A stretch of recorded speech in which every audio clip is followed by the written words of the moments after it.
একদম বছরের শুরুতেই সো ফ্রেন্ড, দেখে নেওয়া যাক ফিশ রেজালার জন্য আমি কি ইউজ করছি।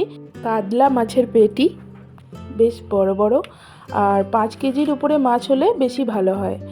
এটা তোমরা ভেটকি মাছেও করতে পারো। আর নিয়েছি কাঁচা লঙ্কা, রসুন 10 থেকে 12টা কোয়া, আর 1 ইঞ্চি আদা। আর নিয়েছি পোস্তদানা, পোস্তদানা 2 টেবিল চামচ মতো নিলেই হবে। আর নিয়েছি ছোট কাপের 1 কাপ দই, টক দই, সাদা দই, কিন্তু টক যেন বেশি না হয় দইটা। আর নিয়েছি এখানে ছোট এলাচ, লবঙ্গ, আর কাজু, কিশমিশ আর আমন্ড। এগুলো সবই গ্রেভির জন্য। আমি এই সব জিনিসগুলোকে মাছ বাদে এই সব স্পাইসেস, দই, পোস্ত সমস্ত কিছুটা একটা ফাইন পেস্ট বানিয়ে নেব। একদম যেন ক্রিমের মতো হয়, কোনো রকম দানা দানা না থাকে, সেরকম পেস্ট করতে হবে।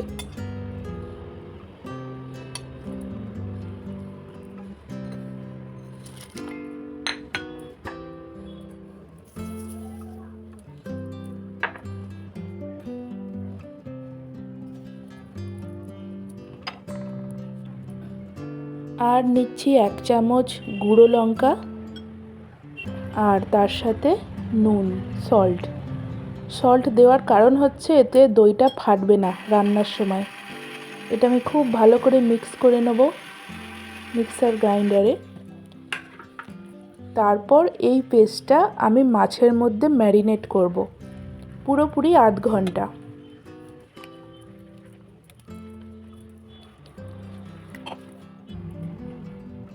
অ্যাড করছি 3 চা চামচ মতো সর্ষের তেল। তারপর এটাকে খুব ভালো করে মাছের মধ্যে মাখিয়ে আমি 8 ঘন্টার জন্য এটাকে ম্যারিনেট করব।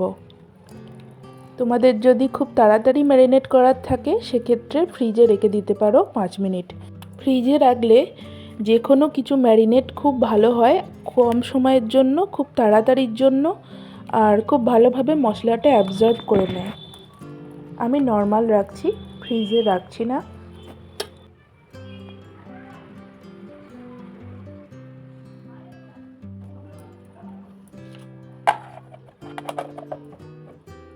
মাছ ম্যারিনেট করার ঠিক 30 মিনিট পর আমি শুরু করলাম কুকিং প্রসেস।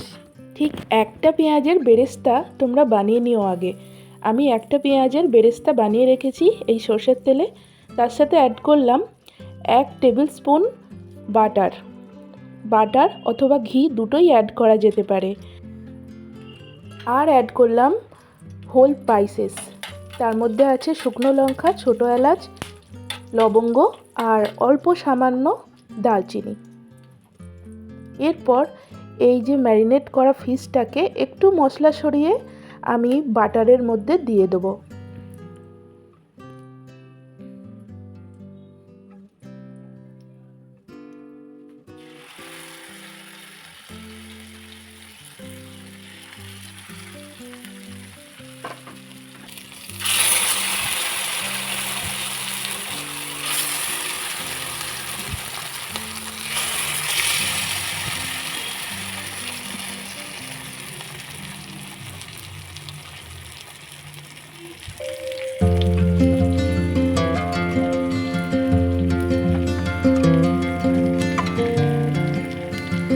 একদম লো ফ্লেমে আমি ফিশটাকে হাফ ফ্রাই করব, প্রায় 5 থেকে 6 মিনিট। 6 থেকে 7 মিনিট পর এই মাছগুলোকে একটু আমি উল্টে পাল্টে দেব। এরপর অ্যাড করব অল্প অল্প করে মশলা, যেটা আমি ম্যারিনেট করেছিলাম মাছের সাথে। সেটা অল্প অল্প করে অ্যাড করে আমি পুরো মশলাটাই দিয়ে দেবো মাছের মধ্যে।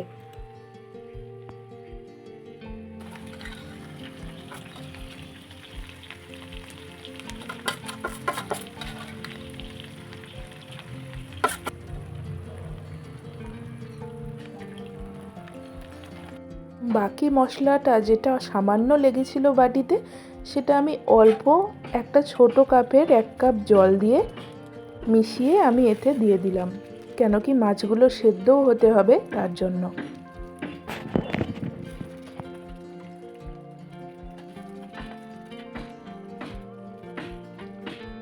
তারপর গ্রেভিটা একটু ফুটে যাওয়ার পর আমি অ্যাড করব বেরেস্তাটা।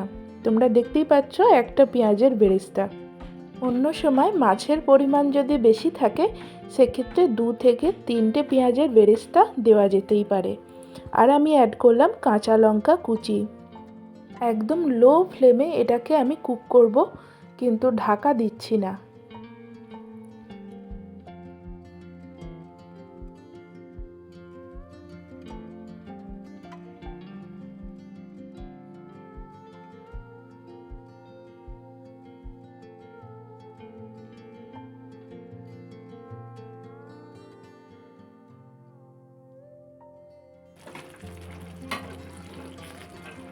প্রায় 8 থেকে 10 মিনিট পর আমি একটু চেক করব, আর মাছগুলোকে একটু সরিয়ে কিংবা উল্টে পাল্টে দেব, নাহলে কিন্তু এর যে গ্রেভিটা সেটা ধরে যেতে পারে।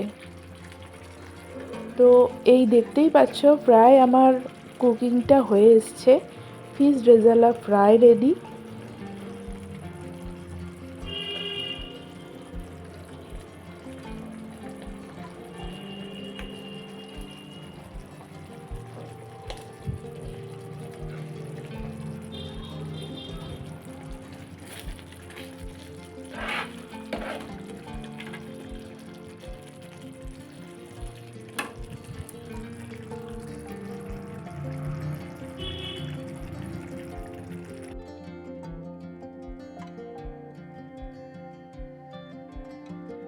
ঠিক 10 মিনিট পর আমি তোমাদের দেখাচ্ছি ফিশ রেজালার আসল লুকস।